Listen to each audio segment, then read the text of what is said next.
的面线，还有我们的台湾小是臭豆腐。其实很多人不太敢吃臭豆腐，特别是一些国外来的朋友。但是子谦他就是很喜欢这个味道。我们就比赛30秒，看谁先吃完它好不好？那大家觉得怎么样？都下注？开玩笑。来，子谦。我的老板今天在，他会杀了我。没关系，所以我们反过来。哦，他要害你。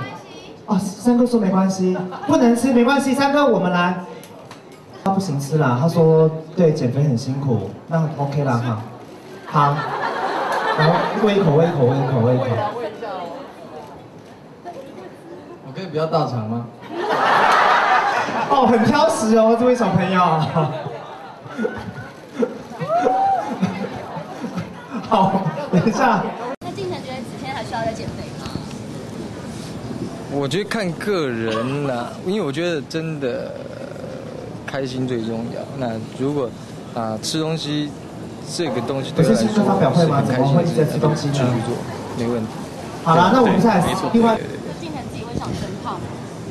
我顺其自然，我没有管这个，也许哪一天我也要再减肥。你需要？我说，也许哪一天我那个变胖。你觉得有可能吗？你曾经胖？当然有可能啊，我老爸也是肚子很大一个，所以你很。他小时候也是瘦的。所以你有特别减肥哦？我没有。现在没有，但是也很难说，搞不好过几年就那个。